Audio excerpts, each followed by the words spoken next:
Hi. Red Dress Day. Maybe you're familiar with it, maybe you've heard of it, maybe you've been to one of the installations. But for some, this year in 2020, May the 5th falls on a Tuesday, which is tomorrow or today, depending on when you're watching this. And so I wanted to bring attention to this issue in Canada and also the United States. And this is what the kinds of things we would do also in the program,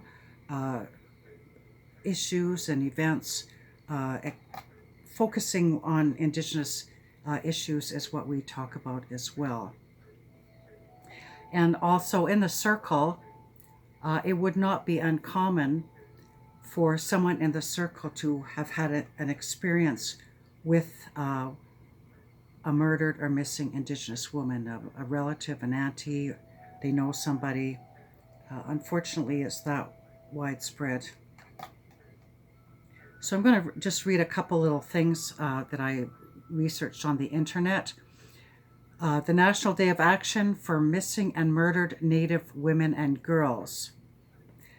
So it says, during the period of 1979 through 1992, homicide was the third leading cause of death of Indian females aged 15 to 34, and 75% were killed by family members or acquaintances. In 2005, the movement for safety of Native women resulted in the inclusion of the, quote, Safety for Indian Women, unquote, title within the Violence Against Women Act. A study released by the U.S. Department of Justice has found that in some tribal communities, American Indian women face murder rates that are more than 10 times the national average. Over the last decade, awareness of this national issue has increased, but more must be done to stop disappearances and save lives. So obviously that's from the U.S., and I don't know where it started, if it was started in the U.S. and then kind of migrated to the Canada, picked it up, or vice versa. But on a Canadian website, actually on Wikipedia, and you can laugh if you want, under Murdered and Missing and Murdered Indigenous Women is the title. The Missing and Murdered Indigenous Women Epidemic is an issue currently affecting Indigenous people in Canada and the United States, including the First Nations, Inuit, Métis, and Native American communities.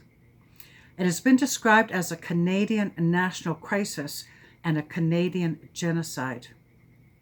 A corresponding mass movement in the U.S. and Canada works to raise awareness of missing and murdered Indigenous women and girls through organized marches, community meetings, the building of databases, local city council meetings, tribal council meetings, and domestic violence trainings for police. Responding to repeated calls from Indigenous groups, other activists, and non-governmental organizations, the Government of Canada under Prime Minister Justin Trudeau established the National Inquiry into Missing and Murdered Indigenous Women and Girls in September of 2016. So that's all there is on Wikipedia, as if it ended in 2016. Here's an article called Indigenous Women's Issues in Canada. And this one I took it from the government, came from the government website. First Nations, Métis, and Inuit women, collectively referred to as Indigenous women, face many socioeconomic issues today because of the effects of colonization.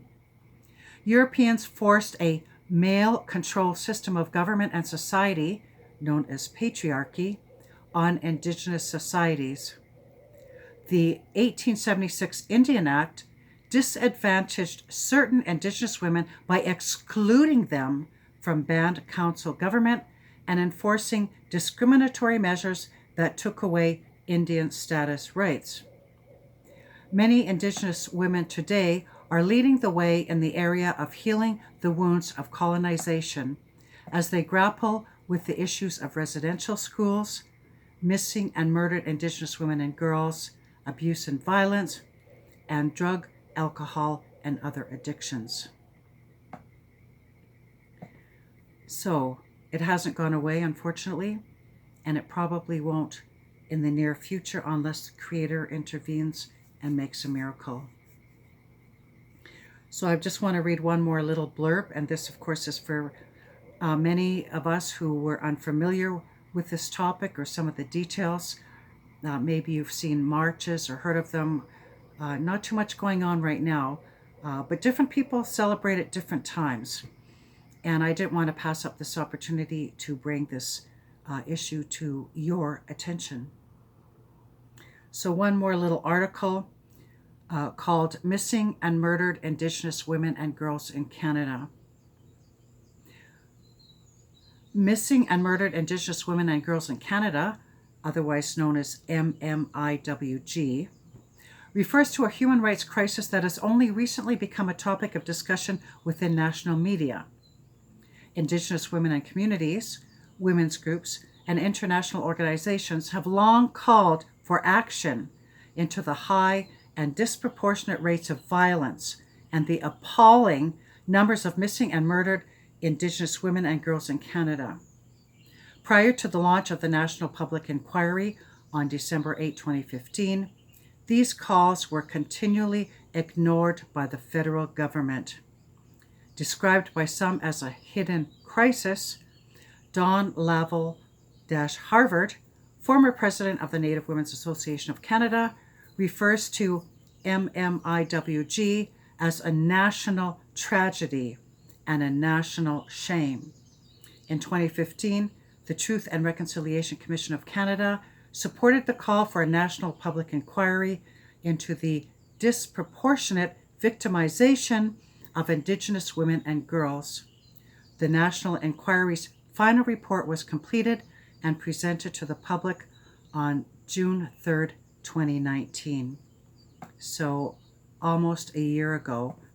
I'm guessing on June 3rd there'll be marches, rallies, that kind of thing coming up. So fortunately, it hasn't died. The awareness, the activism hasn't died. And out of this came what's called the REDress Project. Now, this was an art installation that toured Canada. It started, the information I have, at the University of Winnipeg in March of 2011. Went several different places across the country, and the last one that I have knowledge of was at the University of Alberta, March 2012. Now, these would have been large exhibitions. I know I did attend the one at the U of A, and there were also several smaller ones that different places had on their own, just to commemorate and bring attention to this tragedy. I know there was one at downtown Edmonton at the cathedral, the Anglican cathedral had one. I was working there at the time. And different places. There was another place I went to, one at a community place. I forget where it was exactly. And all of these installations were very powerful. I think there was also one at the Enterprise Square at the big lobby there. They've got a little museum there in Edmonton. So you can also make your own exhibition. If you go to the website REDress Project, you can contact them, and if you're interested in holding a REDress exhibition, I would certainly encourage that. That gets people together. You can talk about the issues, and so if we were in our